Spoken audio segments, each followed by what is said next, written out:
그 복음의 능력, 치유의 능력, 뭐 생명의 능력, 그것을 내 삶의 어느 영역에 적용할 것인가? 내 삶의 과거, 상처라고 생각하시면 큰 무리 없을 것 같습니다. 제가 여러분하고 이제 같이 나누는 이 치유 기도 사역이 기도하고 나 완전 믿습니다. 그런 스타일이 아닙니다. 예를 들면 기도해서 우울했던 사람이 더 이상 우울해지지 않으면 그게 치유된 거잖아요. 근데 우울하지 않도록 주님 치유해 주옵소서. 그리고 그 사람 맨날 피해 다닙니다. 혹시라도 그러면 이상한 거잖아요, 그죠? 근데 그렇게 하지 않는다. 그래서 저희는 실제로 변화가 일어나고 치유가 일어나는 것을 보기를 원하는 거고, 그래서 만약에 우리가 내가 내 자신에게 적용하고 누군가에게 적용하면 확인할 수 있어야 되죠. 하나님께서 당신이 믿고 있던 거짓말을 진리로 바꿔주셨는지, 또 내가 내 삶에 내가 믿고 있었던 거짓말이 진리로 바뀌어졌었는지 라고 하는 거죠. 자, 치유기도 사역에서 이제 치유라고 하는 게 뭐냐는 얘기 잠깐 해보겠습니다. 치유, 또 뭐 상담, 뭐 회복, 성장, 다양한 표현들이 있는데, 보통 치유라고 말할 때 행동주의 치료를 많이 이야기합니다. 이 행동주의 치료라고 하는 건 뭐냐면 결국 문제가 되는 이 문제 행위를 수정하는 거예요. 예를 들면 나는 폐쇄공포증이 있어요. 그래서 엘리베이터를 혼자 못 타요. 이런 분들 있잖아요. 그죠? 그러면 이제 행동주의적인 접근을 하면 어떻게 해야 되냐면, 그래요? 그러면 나랑 같이 엘리베이터 탑시다. 한 층 한 층. 이번엔 같이 탔지만 내일은 난 2층에 기다리고 있을 테니까 혼자 타고서 2층 와보세요. 이런 접근을 합니다. 그래서 결국 나 혼자 엘리베이터를 타게 됐어요. 그러면 그러면 당신은 치료된 거예요? 라고 하는 거예요. 자, 이런 게 이제 행동주의적인 접근이 되겠습니다.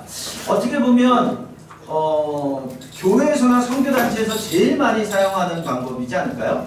해라, 하지 마라, 가라, 가지 마라, 읽어라, 읽지 마라, 뭐 이런 걸 수 있으니까. 그래서 효과가 없다? 그럴 수는 없습니다. 매우 효과적일 수 있죠. 자, 그 다음에는 어떤 접근이냐면, 보통 이제 저 화면이 정상일까요? 뒤에 있는 화면? 이거는 저기 별개예요? 예. 왜냐면 지금 계속 들어왔다 나왔다 꺼졌다가 번쩍였다가 막 계속 그러고 있어가지고. 꺼놓으셔. 감사합니다. 보통 우리가 이제 치료할 때 많이 이야기하고 기독교에서 많이 이야기하는 게 내적 치유잖아요. 이제 내적 치유라고 하는 건 심리학적으로 보면 심리 역동 치료입니다. 사이코다이내믹이라고 얘기하죠. 프로이드가 제일 처음에 주창했던 거예요. 자, 인생 초기의 경험들이 이후의 성격을 결정한다. 그러니까 과거를 통찰하게 되면 현재의 삶이 더 나아지고 갈등이 줄어든다고 본다. 이런 접근입니다. 그럼 프로이드의 접근이 다 잘못된 거냐? 그렇진 않죠. 프로이드도 상당히 많은 부분에 기여한 부분이 있습니다. 그러면 예수 믿는 사람들은 그 프로이드의 그런 방식을 사용하면 되겠나? 어떤 분들은 그래서 과거를 치유하거나 내적 치유하는 거 그건 성서적이지 않아. 그렇게 말하는 분들도 있습니다. 그럼 어떤 게 정답이냐?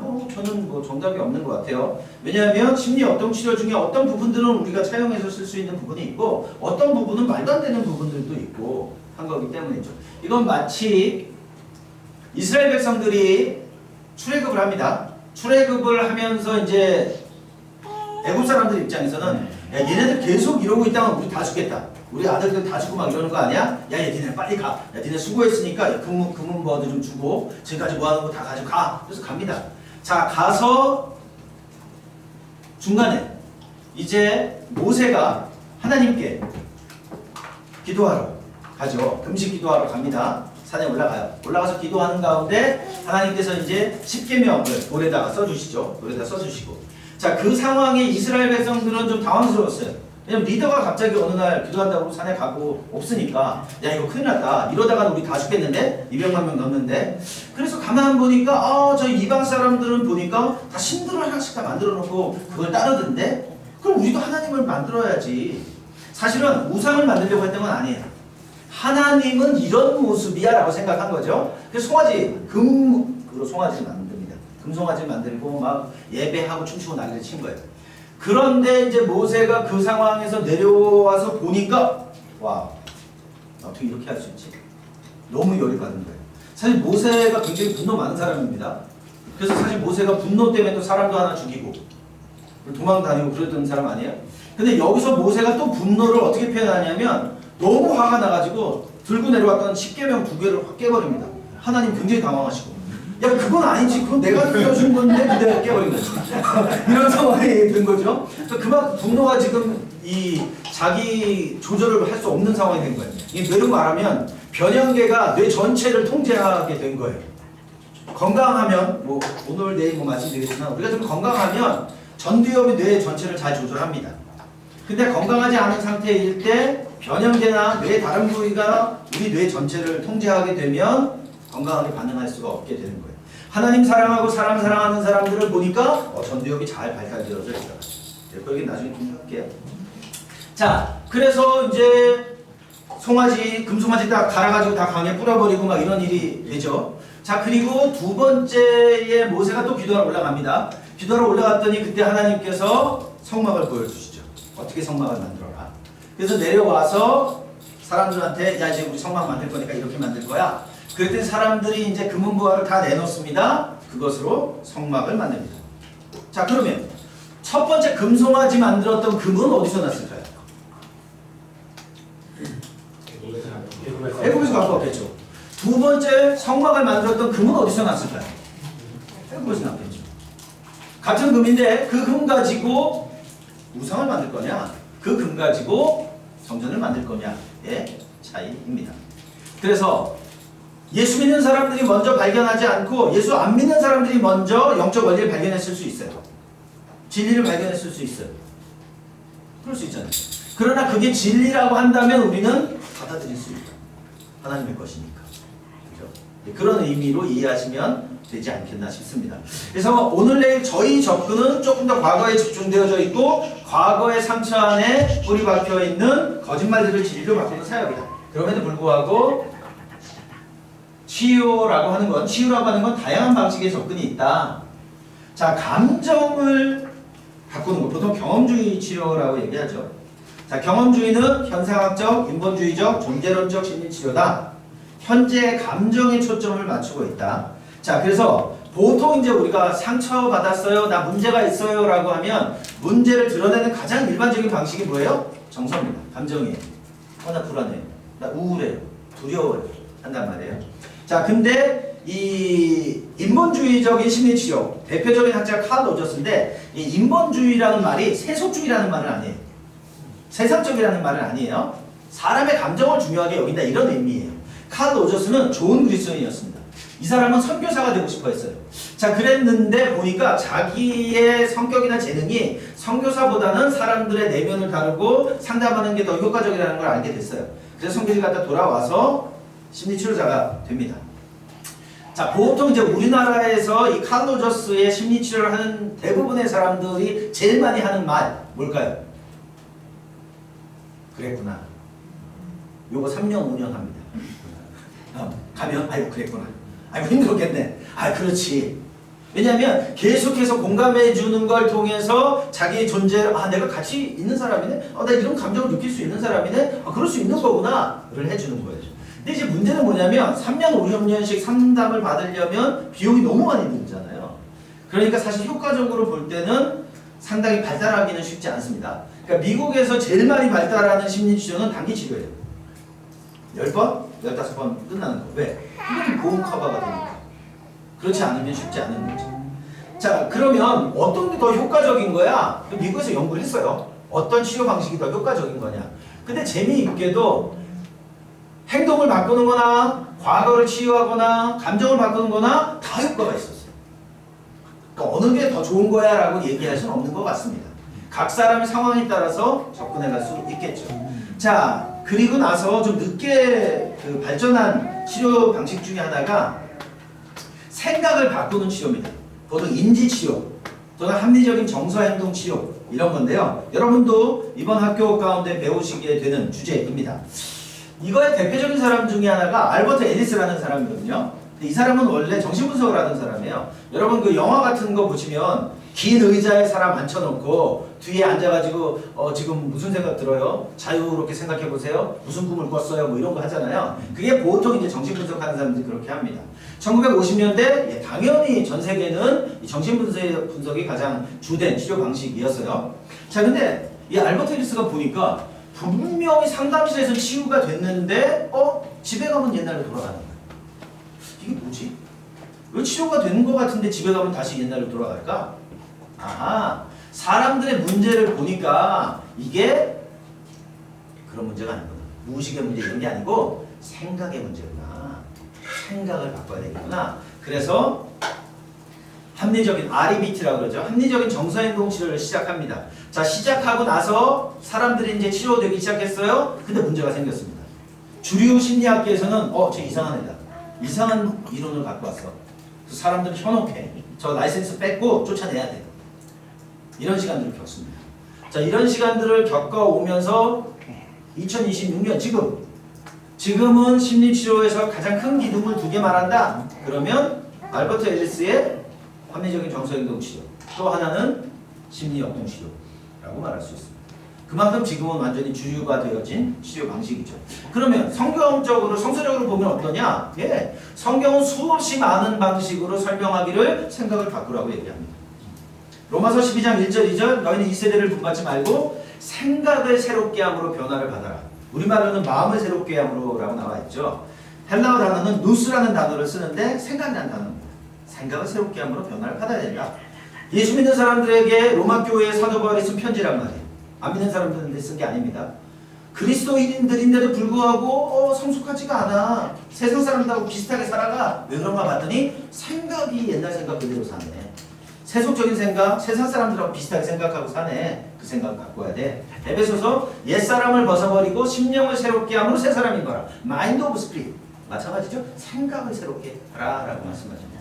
각 사람의 생각이 어떠하면 그 부인이 어떠하다. 그래서 생각을 바꾸는 치료는 기독교하고 상당히 잘 맞는 형태의 치료 방식입니다. 자, 그랬더니 아마 일반 심리치료보다 제일 늦게 디벨롭된 것 중에 하나가 가족치료죠. 보통 시스템 이론이라고 얘기합니다. 가족체계, 가족치료라고 하는 것이 나오기 시작했는데 이게 뭐냐면 보통 심리치료는 A라고 하는 문제가 있으면 B라고 하는 원인을 다루면 A가 치료됩니다. 근데 가족치료적인 접근은 그렇지가 않아요. 14살짜리 아들이 가출을 했습니다. 이 아이를 데려다가 이 아이를 좀 치료해주세요. 그랬더니 생각을 바꾸자. 너 과거의 상처를 치료해야 되겠다. 야, 너 기분이 어떠니? 이런 접근을 하는데 가족치료는 그렇게 하지 않습니다. 이 14살짜리 아이가 가출을 했다는 건 이 아이는 분명히 이 가족이 갖고 있는 문제를 보여주고 있는 거다. 보통 지명 환자라는 표현을 쓰는데 IP라는 표현을 쓰는데 그래서 얘보다는 분명히 이 가정 전체의 시스템을 봐야 돼. 그래서 그 가족 체계 이론, 시스템 교육이라고 하죠. 그걸 배우셨나요? 앞으로 배우시나요? 네, 앞으로. 네, 그 부분을 또 이제 배우시게 될 겁니다. 그래서 A라고 하는 문제가 있는데 이 A의 문제의 원인은 B, C, D, E, F, G일 수 있는 거예요. 그러니까 가족 체계, 가족의 의사소통 방식을 바꾸고 뭐 벌스오더나 삼각관계나 그런 다양한 영역들을 다루게 되어질 때 A라고 하는 사람의 문제가 다뤄진다 이렇게 보는 거죠.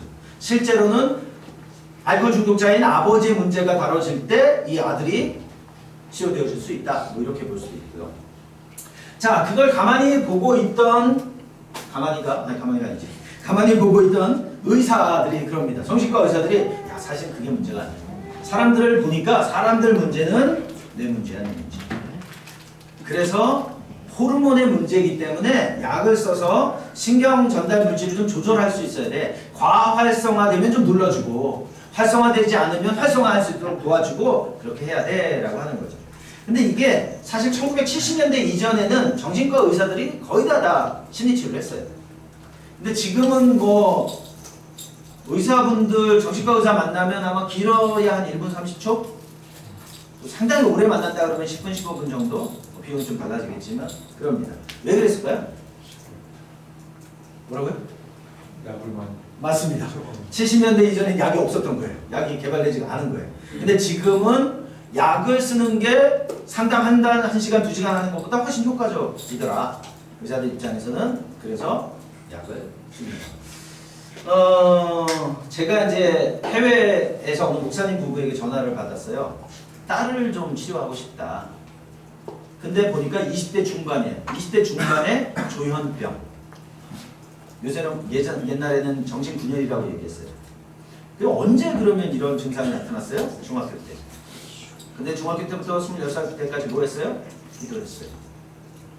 유명하다는 기도원 데리고 다녔고, 유명하다는 사람들이 타다니면서 안수받았고, 적절한 방식이 아니었어요. 그래서 우리가 감기나 뭐 다리가 부러지거나 그런 병원 가서 치료받는 것처럼 실제로 내적인 어려움들이 있을 때 정신과 갈 수 있죠. 정신과 의학과 가서 우울증 약 받을 수도 있고 불안약 받을 수도 있어요. 그게 더 효과적일 수도 있습니다. 그것만 해야 된다고 생각하면 문제가 되거나 그것들은 절대 안 된다고 할 때 문제가 되는 거죠. 그렇죠? 여러분 버스 탈 때 꼭 물어보십니까? 버스 운전사한테 예수 믿어요? 안 믿어요? 안 믿네? 그럼 나 다음 차. 뭐 이렇게 안 하잖아요. 그죠? 생각해 보실 만한 부분이죠. 예. 하나님께서만 치유하신다. 제가 그런 케이스 꽤 많이 만났는데 너무 안타까워요, 사실은. 그러니까 무지한 거죠. 무지한 거. 무지해서 자신들도 어려움을 겪고 쟤네들도 어려움을 겪고 누가 봐도 신앙 좋은 분들인데 지도자들이기도 한데 근데 정작 어떤 치료나 정서나 이런 부분에 있어서는 무지한. 자, 기독교의 상당한 치유는 뭐예요? 전인의 치유라고 얘기하죠. 기독교에서는 우리는 영과 혼과 몸의 모든 부분의 변화와 치유, 이것이 치료다라고 이야기합니다. 여러분이 오늘 배우시는 치유기도 사역이라고 하는 건 뭐냐? 힐링 프레이어 미니스트리, 영어로 말할 수 있는데요. 자, 내가 믿는 거짓말에 대한 하나님의 치유의 음성을 듣는 것이다. 자, 여기서 앞에 이제 내가 믿는 거짓말이라는 표현이 있잖아요. 자, 거짓말인데 내가 안 믿어요. 그럼 어떨까요? 네? 영향력이 없죠. 거짓말이죠. 거짓말. 자, 2002년도인 것 같습니다. 한 목사님이 메일을 받습니다. 이메일을 받아요. 이메일을 받는데 컴퓨터를 반값에 주겠다. 300만 원짜리 노트북을 150만 원에 주겠다. 근데 주변 사람들 보니까 실제로 그렇게 노트북을 받은 사람이 있는 거예요. 산 사람들이 있는 거예요. 그래서 150만 원을 보냅니다. 2002년도에. 2026년도인데 지금도 노트북은 오지 않고 있습니다. 그건 누구일까요? 갑자기 왜 이름이 생각이 안 나지? 누구죠? 아니 말고 네, 김광현 목사님.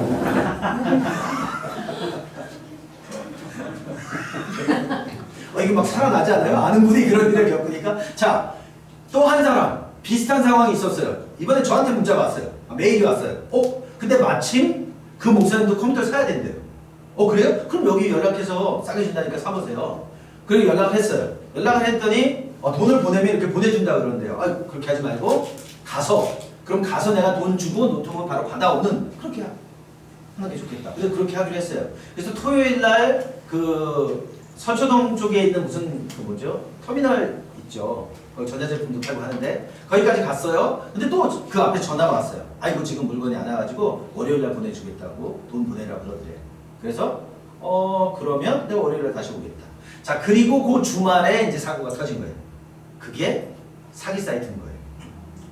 공정에 걸리고 막 이러면서 이제 됐죠. 그래서 그 목사님은 노트북을 속지 않고 사지 않게 됐죠. 누구냐? 이도원 목사님이라고 이제 올 거예요. 그분은 속지 않았어요. 왜? 믿은 사람은 속았고 믿지 않은 사람은 속지 않는 거예요. 내가 믿는 거짓말은 그런 거예요. 거짓말인데 이거 거짓말이야 그러면은 나한테 아무 영향이 없어요. 거짓말인데 내가 이걸 믿어요? 그럼 나한테 진리가 된 거예요. 나는 왜 이렇게 무가치해? 믿지 않는 사람한테는 아무 의미가 없어요? 난 무가치한 것 같아. 맞아. 우리 아버지도 나한테 그렇게 말했고 엄마도 나한테 그렇게 말했고 선생님도 나한테 그렇게 말했네? 그럼 맞나 봐. 거짓말의 무서움은 그거예요. 내가 믿는다는 거. Lie that I believe. 그래서 그냥 거짓말을 바꾸는 건 되게 쉽습니다. 1 더하기 2는 3이에요. 맞아요? 뭐죠 그럼? 2죠. 너무 쉽잖아요. 1 더하기 1은 3이다 라고 하는 거짓말을 바꾸는 건 너무 쉬운데 나는 가치가 없는 사람이야 라고 하는 거짓말을 바꾸는 건 어려워요. 왜? 1 더하기 1은 3이다는 여기 있는데 그러니까 쉽게 바꾸죠. 나는 가치가 없다는 생각은 여기 있단 말이에요.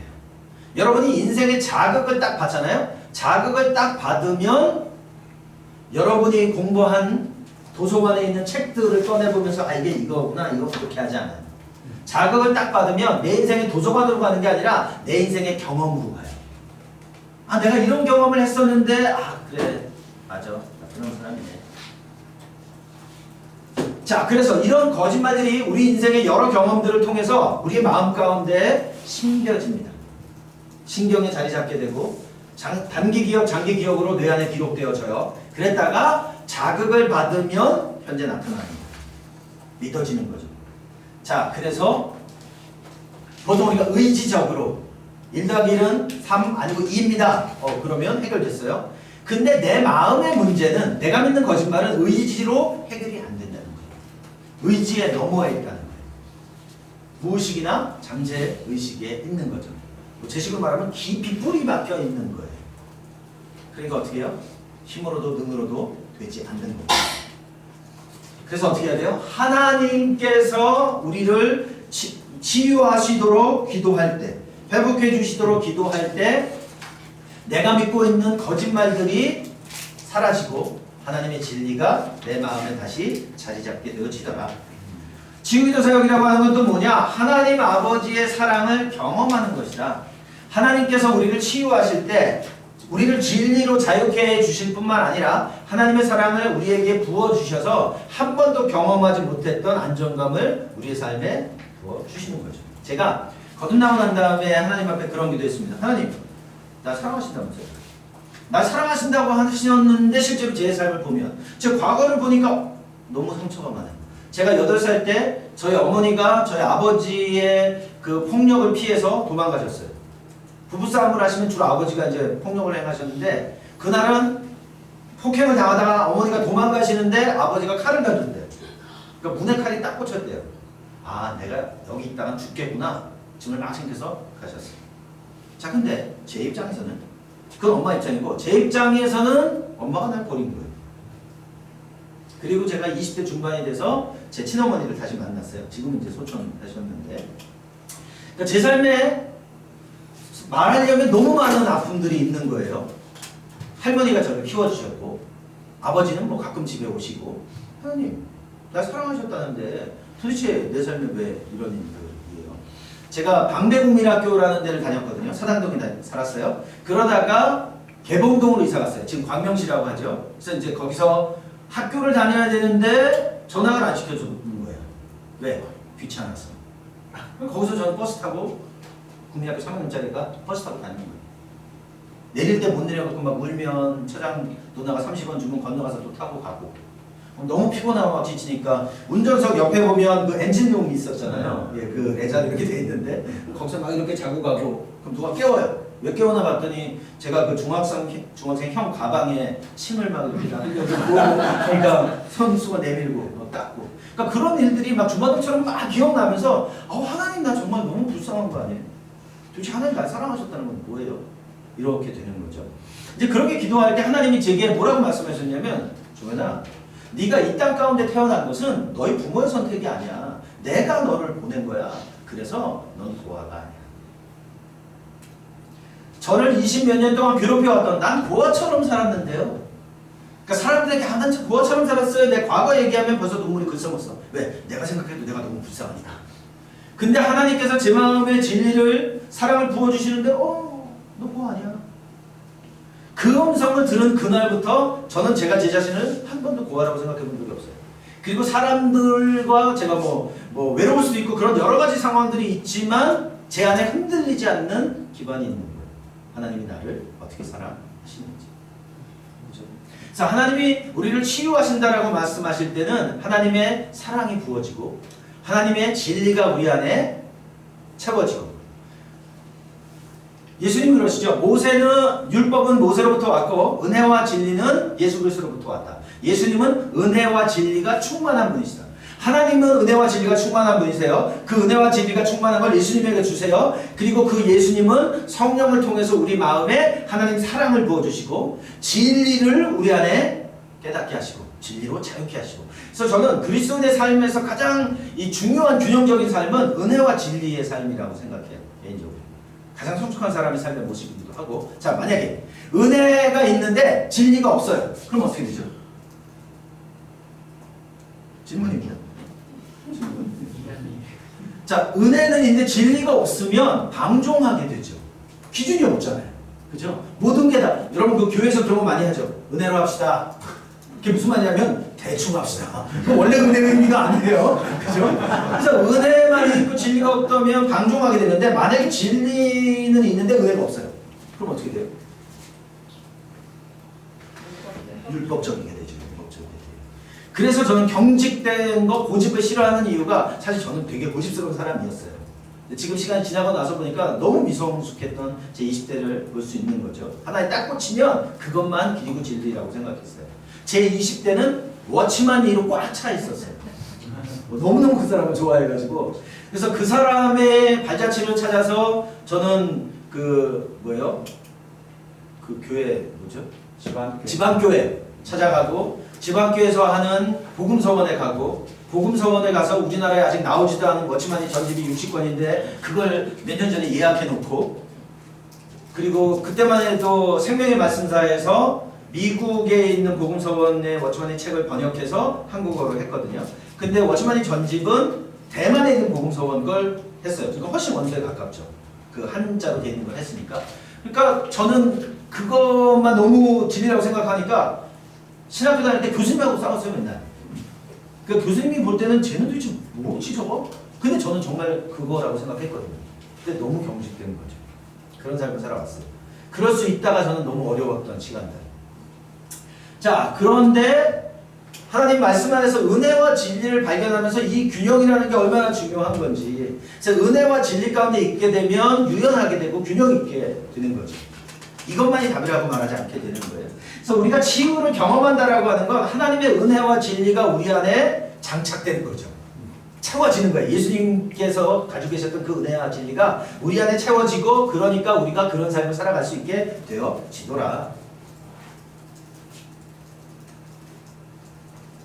자, 잠깐만요.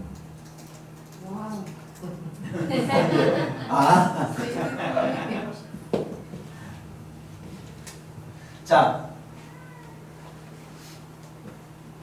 치유기도 사역이 왜 필요하냐? 치유기도 사역이 필요한 이유는 하나님이 사람을 창조하실 때 사람에게는 욕구를 주셨습니다. 그죠?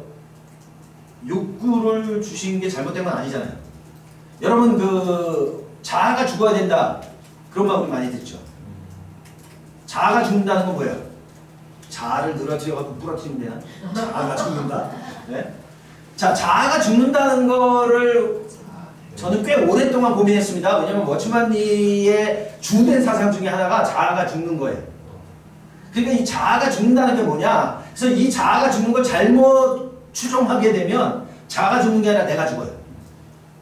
그래서 어떤 사람은 우울증에 빠지기도 하고 어떤 사람은 극단적인 율법주의에 빠지기도 하고 그러니까 그분의 정확한 의도를 잘 몰랐던 것 같아요. 자, 그러면 자아, 먼저 자아 얘기를 하죠. 자아라는 건 뭐예요? 영어로 자아는 보통 셀프잖아요. 셀프. 셀프는 어디 있어요? 분식집 가면 있죠. 물은 셀프입니다. 자, 자아가 죽는다는 것은 보통 셀프가 죽는다고 생각하기 때문에 문제가 생겨요. 자아가 죽는다는 말에서 이 자아는 뭐냐면 셀프가 죽는 게 아니라 셀피시가 죽는 거예요.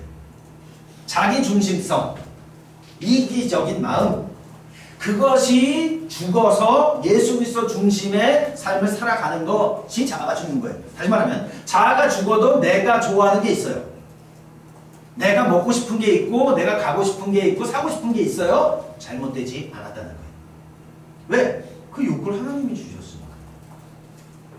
제가 그 부산에 세미나를 하러 갔는데 어느 분이 그분이 이제 강사에 관한 걸 다 한대요. 그 부자예요. 그래서 좋은 호텔에서 재워주고 아침에 제가 점심에 누구 만나러 왔는데 포르쉐를 끌고 왔더라고요. 포르쉐를 타고 와가지고 무슨 어디 가세요? 저 약속 있어요. 태워다 드릴게요. 그래서 제가 포르쉐를 또 타봤네요. 그리고 가다가 그분이 그러는 거예요. 이거 혼자 타는 차라 좀 불편하시죠? 차를 바꿔 가시죠? 그래서 자기 집에 주차장에 들어갔다 나오더니 4억짜리 벤틀리를 끌고 나오는 거예요. 그 벤틀리를 탔어요. 그리고 나서 저녁에 집회를 끝나고 나서 보니까 BMW를 타고 왔어요. 와이프는 벤츠를 타고 왔어요. 적어도 차가 4대 이상 있는 집이에요. 그리스도인이 이거 이래도 되는 건가? 근데 이분 스토리를 들어보니까 이분은 투자회사, 100명 투자회사의 CEO예요. 그리고 교회, 그 투자회사의 모든 예배인들을 자기가 해요. 중보기도 모임 자기가 인도해요. 그때 제가 그분이 한 30대 중후반밖에 안 됐는데 자기가 좋아하는 게 아무것도 없는데 딱 하나 있대요. 차를 좋아하는데. 근데 이분이 부산 지역에서 독거노인들 어려운 사람들을 제일 많이 도와주는 분이래요. 그러면 이것은 육적인 거라고 볼 수 있는 건가? 저는 그건 보면서 아닐 수 있다. 제가 만약에 포르쉐를 타서 운전한다 그러면은 카포죠. 문제가 있죠. 근데 그분의 입장에서는 그렇지 않은 거예요. 그럴 수 있는 것이다. 그래서 이것은 육적인 게 아닐 수 있어요. 자아가 죽었지만 내 욕구를 내가 할 수 있는 안에서 채울 수 있는 걸 수 있다. 그렇죠? 욕구가 좌절되면 상처가 생깁니다. 그리고 욕구가 침범당해도 빼앗겨도 상처가 생기죠. 여러분 이제 중국집에 갈 수 있잖아요. 그러니까 중국집에 갔어요. 중국집에 갔는데 오늘 누가 사는 거예요. 누가 사는데 그러는 거예요. 자, 우리 2자짜리만 시킬 수 있습니다. 짜장, 짬뽕. 그러나 나는 탕수육 그렇게 말할 수 있잖아요. 그죠? 네. 그냥 그건 내 욕구니까 2자짜리 하려니까. 근데 탕수육을 먹진 못할 수 있죠. 그죠? 그건 인정하면 돼요. 그러나 내가 먹고 싶은 건 그거야는 말할 수 있는 거죠. 자, 그래서 그것조차 할 수 없는 그런 욕구가 좌절된다고 한다면 거기서 상처가 생기고, 상처라고 하는 것은 결국 상처의 정의는 뭐냐면요, 내가 믿는 거짓말이 생기는 삶의 모든 경험, 그게 상처예요. 그래서 어떤 상처 안에도 내가 믿는 거짓말들이 심겨져 있습니다. 그래서 상처는 거짓말을 만들고요, 그리고 그 거짓말은 생존 전략을 만듭니다. 성취, 인정, 쾌락, 비난의 삶을 살아가게 하죠. 또 성경에서는 그걸 육체의 행실이라고 표현하기도 합니다. 그리고 생존 전략은 반복적인 행동 방식을 만들게 된다. 수동적이고 공격적이고 조종과 통제하는 삶을 바꾸게 된다. 자, 치유기도 사역은 그 상처 안에 있는 경험적인 거짓말을 예수님의 은혜와 진리로 바꾸는 사역이다. 그럼 조금 정의는 되시죠? 네, 디테일은 저희가 더 가겠습니다. 자, 제가 치유사역을 시작하게 된 계기가 있어요. 사실 저는 제가 87년 1월 30일경에 거듭났다고 말씀드렸는데 거듭나면서 성령을 경험한 거예요. 그때 이제 그 박영순 교사님이 그날 메시지를 전하시고 예수 그리스도 구주로 영접할 사람 일어나라 그러는 거예요. 근데 저는 모태신앙이거든요. 모태신앙 뭔지 아시죠? 아무도 못하는 신앙. 네, 일부에서는 못된 신앙이다 뭐 이런 얘기도 있는데 어쨌든 교회 생활을 하던 사람이에요. 그러다가 이제 전도학교를 와서 마지막 날 그걸 하는데 저는 그 콜링을 딱 듣고 나서 나는 예수 믿잖아 이래야 되잖아요. 근데 저는 일어나는 거예요. 일어나면서도 내 주변에 있는 친구들한테 나 고등부 그 학생회장도 했어. 근데 이러는데 몸은 일어나는 거예요. 그래서 그날 영접 기도를 합니다. 그러니까 영접 기도하고 앉았는데 성령 세례를 위해서 기도한대요. 근데 그 말을 처음 들었어요. 저는 그날 성령 세례라는 말 자체를. 자, 근데 기도를 하는데 그때 이제 그 학교를 섬기시는 분들이 와서 335 앉는 혼자 와서 저를 끌어안고 기도해 주는 거예요. 나중에 보니까 저희 학교 선배였는데 그분이 저를 끌어안고 기도하는 거예요. 끌어안고 막 기도하는데 내 옆에 있는 사람들이 막 기도하면서 방언을 말하기도 하고 막 콧물이 막 되고 근데 저는 구경하고 근데 막 이러고 있는 거예요. 왜냐면 뭐 나는 뭐 거듭났다고 기도는 했지만 사실 성령이 뭔지도 모르고 막 이러는 거예요. 근데 주변에서 그런 걸 보는데 제 마음 가운데 움직이기 시작하는 거예요. 하나님, 저 사람들이 경험하는 저게 뭐예요? 기도하기 시작하는 거예요. 기도를 하는데 그때 방언을 하나님이 말하게 하시기 시작하고 그러니까 막 기도하는데 막 빛 같은 게 막 비춰지고 눈 떠보니까 누가 후레쉬를 비춘 거고 그럴 수 있지만 어쨌든 제 마음 안에서는 뭐가 비춰지고 근데 그 경험 때문에 방언을 말하기 시작하고 흔히 말하는 성경에서 말하는 은사들을 그때 다 경험을 하게 됩니다. 그리고 저의 20대 중반까지 저는 은사사역, 능력사역, 빠샤빠샤 다리로 넘어지는 거. 그래서 그때 제가 10대 말부터 초청을 받아서 메시지를 전하고 사람들에게 성령 세례에서 기도하면 사람들이 성령 세례를 경험하고 YM에서는 제가 2000년 2004, 5년까지는 그 DTS에서 성령 강의도 했어요. 그럼 성령 강의할 때 뭐 재밌는 에피소드 그런 거 있습니다. 제가 이제 강의하다가 그날 성령께서 저 뒤에 역사하십니다. 그러는 거예요. 강의하다가 제가. 근데 뒤에 있던 사람들이 쓰러지는 거예요. 그런 걸 제가 며칠을 그렇게 하는 거예요. 근데 제 마음 주시니까 그렇게 하는 거예요. 근데 이제 이 앞에 있는 사람들 마음 상하잖아요. 자꾸 뒤에만 성령 역사하시는 그러니까. 그래갖고 이 앞에 있는 분들이 그 뒤에 가서 앉은 거예요. 근데 그날 아침에 제가 뭐라고 했냐면 저기서 지금 여기 역사하십니다. 아니, 그 얘기를 제가 나중에 이제 강의를 갔더니 그때 학생이었던 분들이 간사가 돼가지고 제가 그 얘기를 한 거예요. 그래서 이제 저도 알게 된 거죠. 근데 어쨌든 저의 20대에 처음 신앙과 20대의 제 신앙은 뭐였냐면 하나님은 능력이시고 은사시고 병을 고치시고 귀신을 쫓아내시고 방언을 하고 통역을 하고 뭐 이런 거였단 말이에요. 그러니까 하나님하고 인격적인 관계는 잘 모르겠는데 어쨌든 능력이 있으면 그런 것들이 드러나는 삶을 살아가게 되더라. 근데 여전히 제 내적인 상태는 하나님의 사랑을 경험하거나 하나님의 진리가 견고한 그런 건 아닌 거예요. 그러니까 여전히 불안정한 삶을 살아가는 거죠. 그러다가 이제 98년, 99년도였던 것 같은데 이런 모임이 있었어요. 이런 모임인데 제가 저 뒤에 이렇게 앉아 있었어요. 스텝이었었겠죠. 이렇게 앉아 있는데 제 마음 가운데 갑자기 수치심이 팍 올라오는 거예요. 그러니까 저는 제 삶 안에 있는 저건 뿔이 아닙니다. 제 삶 안에 있는 뭐 문제가 뭐 많이 있지만 아니 여러분들 관심을 가지시기 바랍니다. 제 삶에 있는 뭐 문제가 다양하게 있지만 사람들이 볼 때 저는 되게 그 은사적이고 능력 있고 이렇게 사람들이 저를 인식했어요. 제가 UDTS를 안 하고 저는 일반 DTS를 했어요. 왜냐하면 UDTS에서 저는 그 학교에서 이 학생은 감당하기가 어려운데요. 한 거예요. 그래서 저는 일반 DTS를 소개받아 갔어요.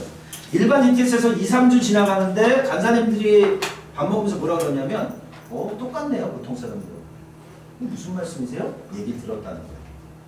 근데 뭐 사실 DTS에서도 근데 저는 하나님이 제안해 주신 그런 것들을 계속 나눌 기회들이 있었죠. 예전에 이제 그 누구예요? 크리스 해리슨이라는 목사님이 그 내적 치유나 강의를 해요. 그리고 마지막 타임 되면 보통 저녁 시간에 그 성령 세례를 위해서도 기도해 주시고 그러거든요. 근데 그때 우리가 학생이 한 3, 40명 됐는데 그때 이제 기도를 한 거예요. 근데 시간이 되게 짧아가지고 성령을 경험하는 시간이 그렇게 안 됐어요. 학생. 끝나고 나서 제가 성령 세례 원하시는 분들 내일 오후에 강당으로 오세요. 학생은 부르면 안 돼요. 근데 이제 저 한 거예요. 그리고 그 다음날 15명이 그 역곡에 그 에덴에 있는 강대상에 있는데 거기 왔어요. 그날 거기서 다 받았어요. 그 중에 한 사람이 그 스웨덴 갔던 그 송수홍 형제라고, 네, 그 장로교 목사님이었어요. 근데 그런 경험들, 그러니까 저한테는 신앙생활은 이런 건 거예요. 근데 내가 가지고 있는 문제가 해결되지는 않는데 그걸로 그냥 살아내고 있는 거죠. 드러나는 삶으로. 저는 어떤 문제가 있냐면 사람들하고 이야기하면 눈을 못 마주치는 거예요. 그런 거 하잖아요, 우리. 당신은 이게 어려우니까. 근데 그게 저는 어떤 문제를 갖고 있는지 몰랐는데 그냥 난 좀 내향적이니까 좀 그런 게 아닌가 뭐 이런 생각도 했던 거죠. 근데 이게 이제 반복되어지니까 어려워지는 거고. 자, 그 다음에는 뭐가 있냐면 발표 불안. 발표 불안이 뭐냐면 제가 앞에 나와서 딱 얘기를 하면요. 일단 목소리 떨어요. 긴장하니까. 그러니까 사람들이 다 안단 말이에요. 그리고 막 식은땀이 흐르고. 그러니까 앞에서 뭘 하는 건 너무 어려운 일인 거예요. 실제로 여러분 발표 불안 있는 분들 중에 교회 이제 집사님들 이런 분들 계세요. 제가 상담할 때 그런 분들 만났는데 한 달 후에 교회에서 성경 봉독이 있다는 거예요. 근데 불안. 그래서 그거를 한 달 내내 고민하고 괴로워하는 거예요. 그리고 당일날 아프기로 결정하죠. 교회를 안 갑니다. 왜냐면 그 불안이 자기를 움직여서 그거를 못 견디겠는 거예요. 차라리 아픈 게 나아. 이렇게 되는 거죠. 그러니까 정상적이지 않은 거예요. 자, 그 다음에 제일 이제 제 개인적인 어려움은 뭐였냐면 화장실 가는 거예요. 화장실 안 가고 사는 사람이 아무도 없어요, 그죠? 2000년 전에 예수님도 이렇게 제자들하고 있다가 쓱 없어지시고 그랬거든요. 그럼 제자들이 막 찾아보면 저 풀숲에서 나오시고 막 이러란 말이에요. 누구나 화장실 다 가는 거예요. 근데 저는 화장실 가는 게 굉장히 창피했어요. 굉장히 수치스러웠어요. 그래서 화장실 가면 몰래 갔어요. 만약에 화장실이 저 뒤에 있는데 여기 문이 있다면 저는 이쪽으로 나가서 이렇게 돌아가는 거예요. 왜? 내가 화장실 가는 걸 아무도 모르게 하기 위해서. 이게 거의 뭐 이순신 장군의 명랑해전 수준인 거죠. 네. 근데 어떻게 해요? 내 안에서는 그렇게 작동하니까. 자, 그런데 그날 기도하는데 하나님께서 제 안에 보여준 게 제 안에 수치심을 보여주시는 거예요. 아, 이건 나중에 이제 다 연결된 건데 이 수치심이 도대체 어디서 온 건가? 제가 그 데이비 시멘즈 목사님의 상한 감정의 치유 그런 책들이 이제 우리나라에 80년대 후반부터 나왔어요. 뭐 또 누구지? 그 어쨌든 예, 그런 분들의 책을 읽으면서 내적 치유 책도 읽고 했어요. 근데 그게 실제로 내 삶하고는 어떻게 연결되는 건지 몰랐던 것 같아요. 그래서 그냥 아 이런 책들이 있구나 하고 넘겼던 것 같은데 막상 제 내면 안에 이 수치심이 딱 올라오니까 그때 기도를 하게 되는데 무슨 기도를 하게 되냐면 하나님 제가 지금 느끼는 이런 수치심이 어디에서 처음 시작된 거예요? 라는 질문을 하게 됩니다. 아마 여러분들이 이런 기도를 안 해보셨다면 오늘 내일은 이 기도가 중요합니다. 하나님 제가 가지고 있는 이런 문제가 있는데 이런 문제가 어디에서 시작된 거예요? 저 같은 경우는 바로 7살 때였어요. 7살 때 제가 살던 동네에서 성적으로 학대를 당합니다. 성적이 나빴다는 게 아니에요. 자, 7살 때 제가 원치 않는 일을 겪게 되죠. 7살짜리 아이니까 그저 누군가에 의해서 억지로 나쁜 일을 경험하는 거예요. 저는 7살 때 제가 겪었던 저 성적인 학대가 저에게 수치심을 주고 현재 저런 문제를 가져오는 줄 알았어요. 그런데 하나님께서 저를 깨닫게 해주시는 게 뭐였냐면 이 7살 때 성적인 학대를 당한 게 중요한 게 아니라 이 상처를 통해서 제 마음 안에 심겨졌던 거짓말이 있어요. 내 잘못이야. 나도 즐겼어.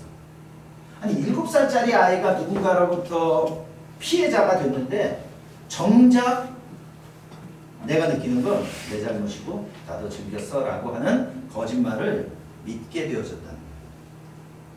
제가 여러분들에게 질문한다면 제 잘못일까요? 누구도 제 잘못이라고 말하지 않습니다. 그런데 나는 그게 믿어지는 거예요. 내 잘못인 것 같은 거예요. 내 잘못이다 나도 즐겼다라는 바로 이 생각이 수치심을 가져오는 거예요. 상처가 수치심을 가져오는 게 아니라. 그래서 하나님께서 제가 믿고 있었던 거짓말을 깨닫게 해주세요. 그리고 저는 기도하게 되죠. 하나님, 내가 믿고 있었던 이 거짓말을 하나님의 진리로 바꿔주시옵소서 라고 기도하게 됩니다. 그리고 주님께서 제 마음 가운데 그냥 심플했어요. 종현아, 너의 잘못이 아니야. 거창한 성경 구절도 아니었고요. 누구나 다 들을 수 있는 종현아 이런 것도 아니었어요. 그냥 제 마음 안에 들려지는 종현아 그건 너의 잘못이 아니야. 그 음성이 들려지고 나서 어떻게 됐느냐? 제 거짓말은 사라졌어요. 그리고 수치심도 사라집니다. 그랬더니 현재의 문제들이 하나씩 사라지더라는 거죠. 깜짝 놀랐어요. 성령 사역을 하고 성령의 은사와 능력을 구하고 제가 능력받겠다고 이름 났다는 기도원 안 간 데가 없고요. 안 간 교회가 없고요. 안수 안 받은 사람이 없고 하여튼 뭐 거기가 능력이고 영역이 있다 그러면 다 교회 올라다니면 됐단 말이에요. 근데 이런 문제를 저는 보고 싶지 않았던 것 같아요. 그러니까 도리어 자꾸 눈에 보이는 외적인 삶을 추구하게 되죠. 근데 이 기도는 그냥 이런 모임에 제 마음 안에서 어떤 일이 일어나고 있는지 아무도 몰라요. 왜냐면 저도 혼자 앉아서 기도하고 있었던 상황이니까. 불과 10분, 20분 안에 일어났던 일. 근데 이것이 저에게는 제 인생을 바꿀 만한 충격적인 경험이었던 거예요. 근데 이걸 사람들한테 얘기하려니까 이게 뭐 내가 경험한 건 맞는데 다른 사람들에게는 이게 개인적으로는 주관적인 경험일 수도 있다는 생각이 드는 거예요. 근데 그러다가 이제 주변에서 나 이런 상처가 있는데 좀 기도하자. 그리고 같이 기도해 볼까요? 기도하는데 그 사람들 삶에도 그런 일이 일어나는 거예요. 그러면서 그렇구나. 하나님께서 우리의 내면의 상처를 치유하실 때 하나님이 이렇게 하시는 거구나. 그리고 그때부터 세미나를 준비하고 매뉴얼을 만들고, 근데 타이밍도 좋았던 게 그 타이밍에 한국에서 또 그 강의 요청이 오고, 그러면서 이제 서울과 수원과 부산에서 DTS 강의를 3주를 했던 것 같아요. 한국에서 강사 부를 때 강사는 전문가인 줄 알고 부른 거예요. 근데 사실 전 치유 강의 그때 처음 한 거예요. 되게 전문가님처럼 딱 왔으니까. 왜냐면 이게 비행기 타고 오니까 아무도 모르잖아요. 그래갖고 그게 이제 하나님 저한테 은혜였던 거죠. 그러니까 그전에는 저는 성령 사역을 하고 성령 강의를 했던 거지 치유나 이런 쪽은 잘 몰랐으니까. 이제 그런데 그 경험에 제 경험이 있었고, 그러니까 그 경험에 이제 제가 배웠던 거 또 여러 자료들을 모아서 강의를 하게 된 거죠. 이제 그게 어쨌든 시작이었어요. 그리고 그것을 시작으로 제가 한국에 돌아가고 교회 사역을 2년 하고, 그리고 2003년이 됐을 때 하나님이 나를 이 일로 부르시는구나 라고 생각하게 됐고, 그렇다면 하나님 저를 이 일로 부르신다면 붙잡고 살아갈 말씀, 내가 평생 붙들고 살아가야 할 말씀을 하나 주세요 라고 기도하게 됩니다. 그때 요한계시록 22장 2절 말씀을 하나님 주세요.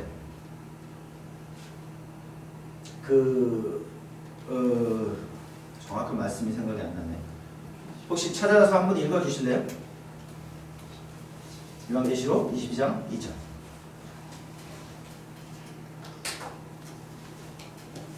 찾았더니 없는데 이거 이게 큰일 났는데. 요한계시록 22장 2절 말씀. 길 가운데로 흐르더라. 강 좌우에 생명나무가 있어 12가지 열매를 맺되 달마다 그 열매를 맺고 그 나무 잎사귀들은 만국을 치료하기 위하여 있다. 네. 자, 저는 그 말씀에 그래서 저희 사역 이름이 국제생명나무 사역이 됐어요. 그리고 그 생명나무 잎사귀가 열방을 치료한다. 열방은 뭐예요? 방이 10개? 아니다.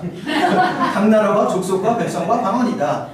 그리고 그 말씀이 실제로 제 삶 안에 이루어지는 것들을 지난 20-30년 동안 보게 되어졌던 거죠. 제가 88년도에 저희 학교 선배님이 저를 위해서 기도해 주시는데 그러더라고요. 야, 네가 비행기를 타고 여러 나라에 다니면서 말씀을 전하더라. 그러니까 제가 그 얘기 듣고 웃었어요. 왜냐하면 그때 저는 제주도의 비행기를 편도로 한번 타본 거 외에는 타본 적이 없어요. 해외를 나가본 적도 없어요. 근데 그분이 그렇게 기도해 주셨고, 그냥 그런가 보다, 뭐 다른 사람들이 다 그렇게 격려하는 거고 그런 건가 보지 그랬던 거예요. 근데 정말 98년 이후부터 그런 일들이 제 삶에 일어나게 되어졌던 거죠. 그래서 저는 개인적으로 하나님께서 제 삶에 이것을 경험하게 하셨는데 이게 일반화할 수 있었던 거예요.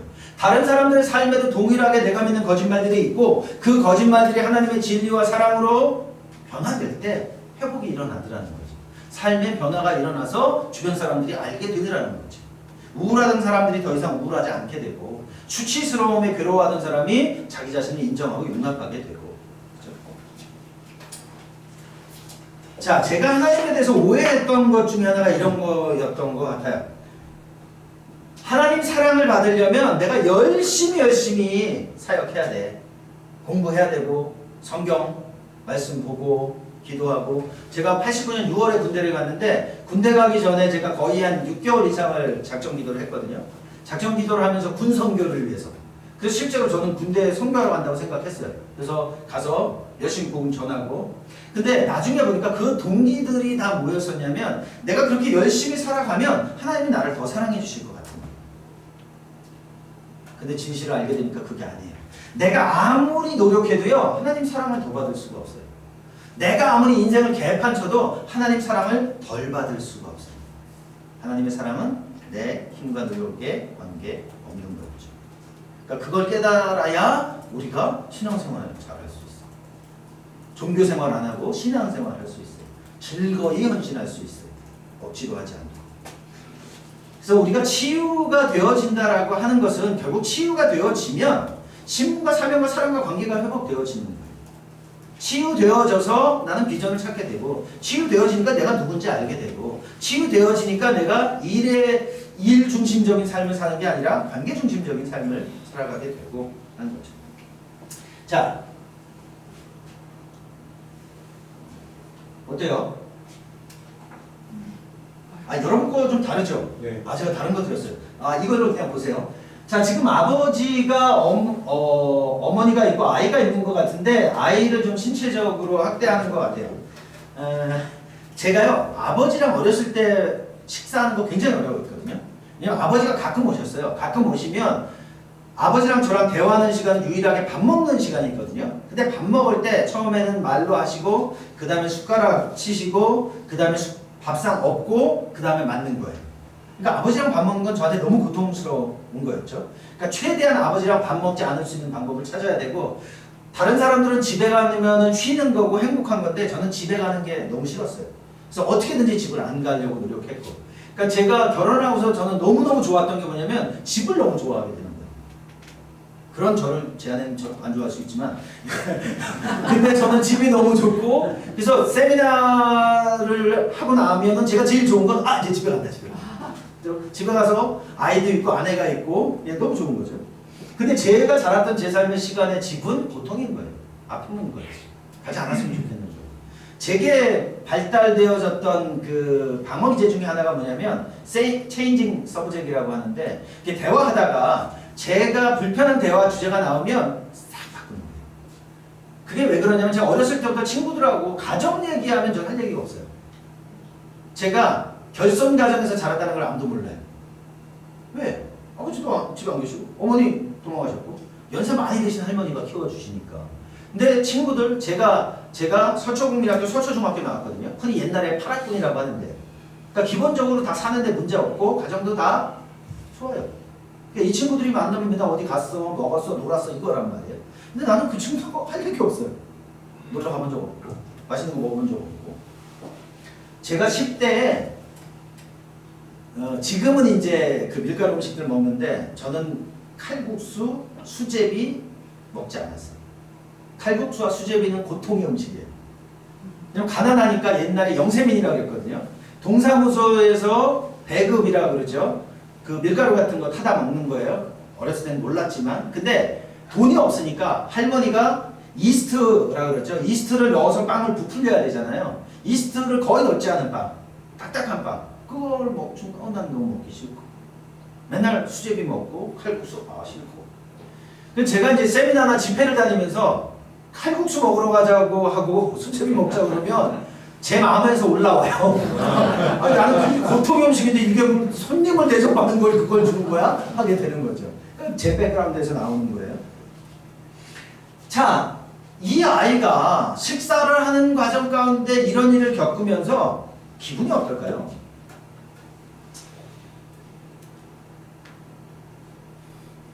기분이 어떨 것 같으세요?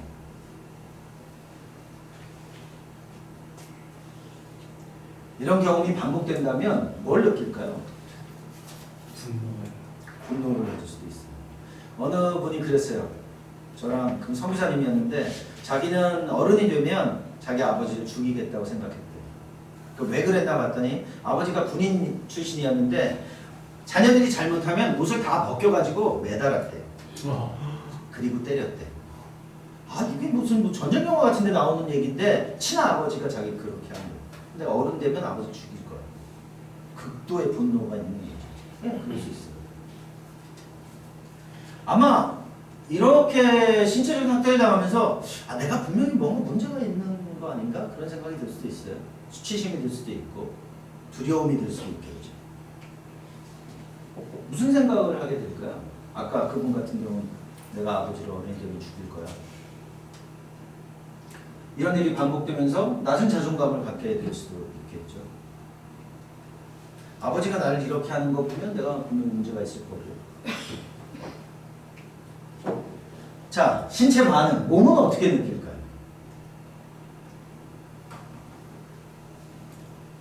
제가 저희 아버지하고 대화라는 걸 해본 건 거듭나고 나서 처음이에요.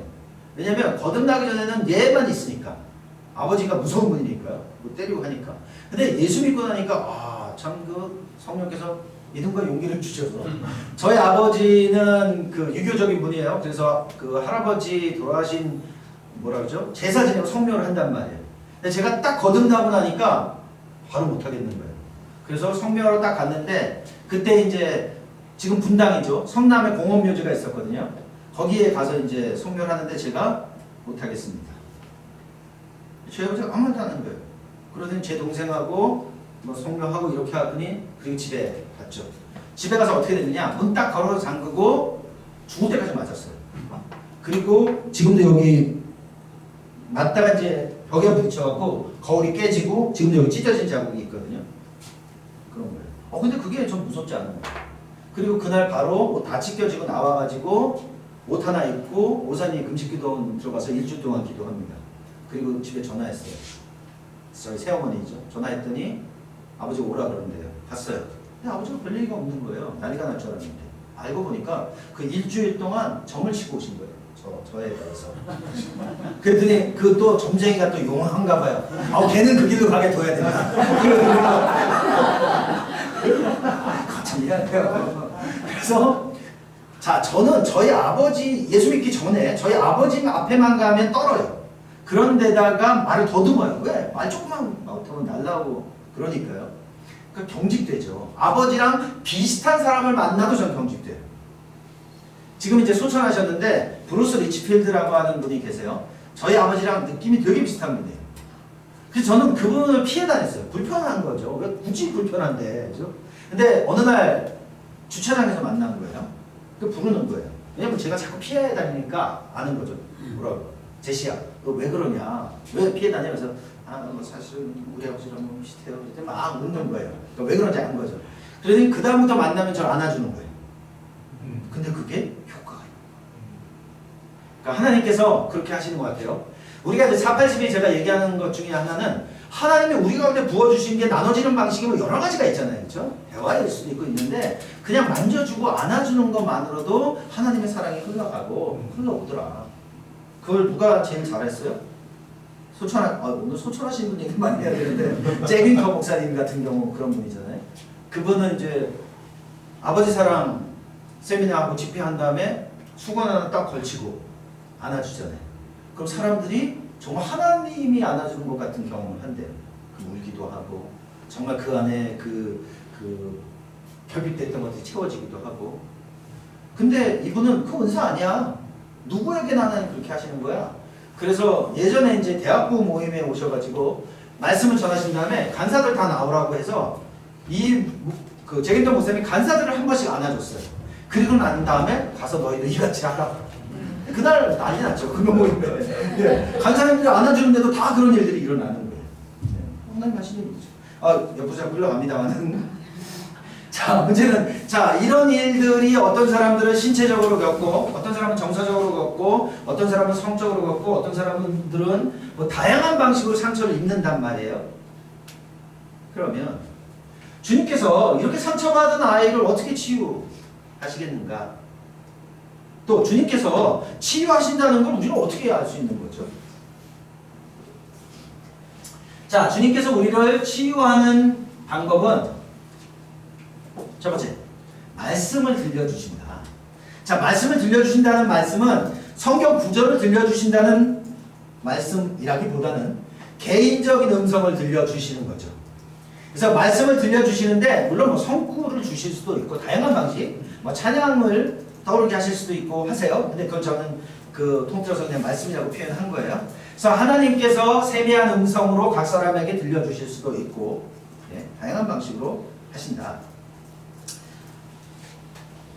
그 다음에는 그림을 보여주신다. 여러분 혹시 예배하거나 기도하거나 이러시면서 하나님께서 여러분들을 뭐 치유하시거나 사랑하시는 걸 경험하게 하시는데 그림을 보여주시는 경험들을 하시는 분들 있지 않아요? 누가 또 그러더라고요. 저는 흑백으로밖에 안 보여요. 흑백 하나밖에 없어요. 흑백 하나밖에 없으니까 중요한 건 이미지가 내게 영향을 미치고 실제로 나를 변화시키는가 아닌가가 문제인 거죠. 자, 그 다음에 가장 일반적인 건 뭐냐면요. 내적인 평안이에요.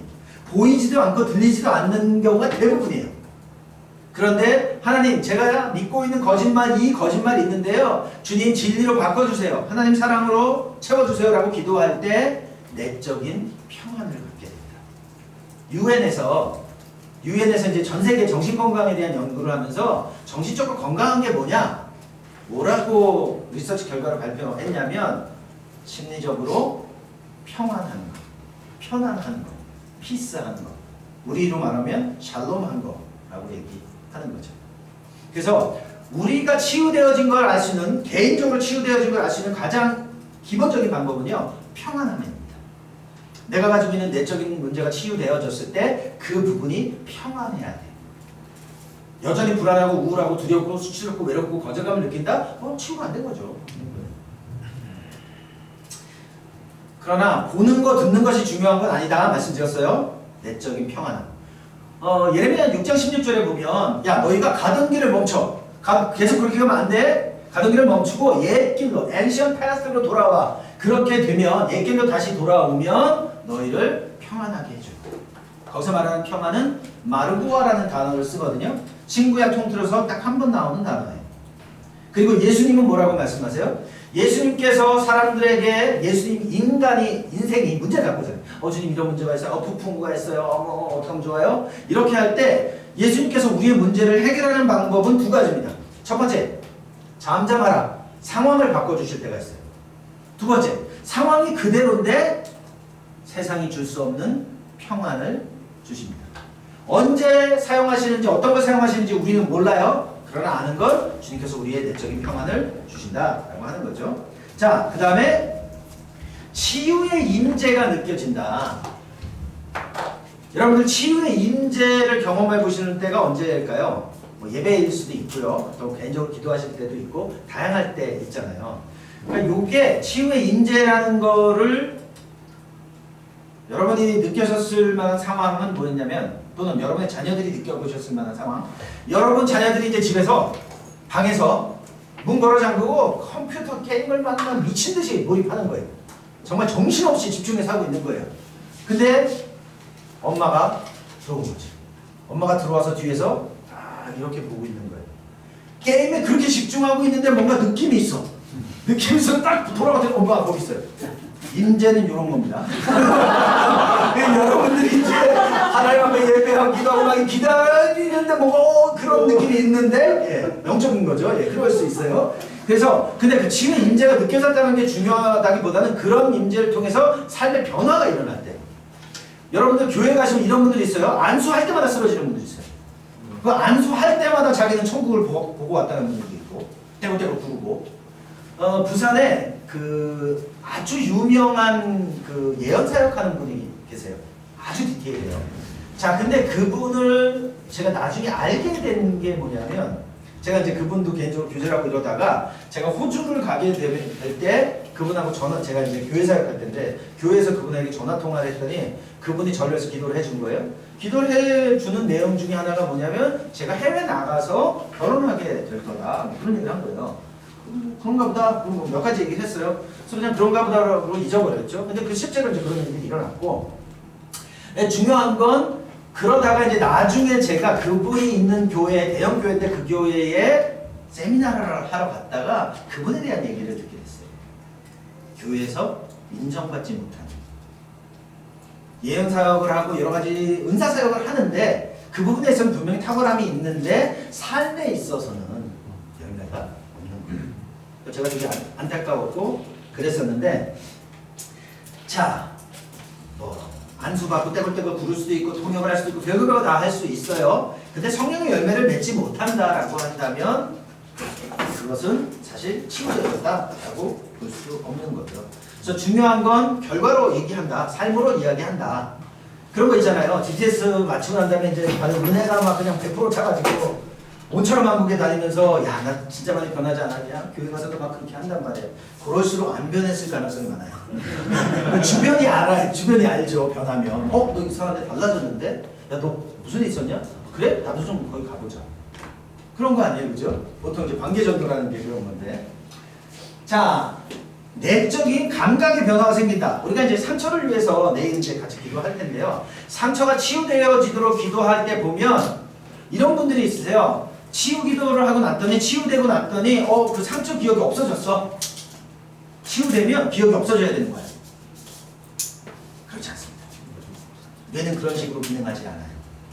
그래서 만약에 기억이 없어졌다라고 하는 말의 의미는 이해할 수 있어요. 뭐냐면 내 삶에 더 이상 그 기억이 영향을 미치지 않아. 그러면 적절한 거예요. 근데 기억이 없어졌어. 그렇진 않습니다. 기억이 나죠. 치유 사역하는 많은 분들이 자기 상처가 치유된 걸 나누잖아요. 기억이 있잖아요. 그렇죠? 그래서 치유되어졌다는 건 기억이 없어졌다는 게 아니라 그 기억의 영향력이 없어지는 거예요. 그래서 그 기억이 더 이상 나에게 부정적인 메시지를 주지 않고 그 기억 때문에 부정적인 감정 상태에 빠지지 않는 거예요. 연합되어져 있지 않고 분리되어져 있는 거예요. 보통 우리가 상처가 치유되지 않는다는 건 뭐냐면 상처와 내가 연합되어 있는 거예요. 근데 치유가 되면 상처와 내가 분리됩니다. 그래서 그 상처를 객관적으로 바라볼 수 있게 되는 거죠. 자, 여기서 말씀드린 이 모든 것들은 뭐냐면요. 하나님께서 우리를 치유하실 때 치유하시는 것을 전달하는 도구일 뿐이에요. 들리는 게 좋은 거냐, 보이는 게 좋은 거냐, 이건 다 도구이기 때문에 각 사람에게 하나님 사용하시는 방식이 다릅니다. 사람들마다 우리가 이제 보통 이제 심리학에서는 성호표상책이라는 게 있어요. 어떤 사람들은 시각적인 게 있어야 정보 전달을 잘 받아요. 공부할 때도. 어떤 사람은 청각적인 사람도 있어요. 어떤 사람은 몸으로 경험해야 되는 사람도 있어요. 다 달라요. 그렇기 때문에 하나님께서 여러분들을 다루실 때도 다양한 방식으로 다루신다고 생각할 수 있을 것 같습니다. 그럼 그렇게 생각하시면 하나님께서 여러분에게 사용한 방식을 통해서 내가 치유되어지면 감사하면 되는 것이지 옆에 사람하고 비교해 보니까 저 사람 뭐가 봤다던데 뭐 들렸다던데 그러실 필요는 없다. 그렇죠? 그게 중요하지 않다라고 생각됩니다. 자, 지금 27분인데요. 5분만 브레이크 할까요? 네. 32분에 제가 다시 모이겠습니다. 수고하셨습니다.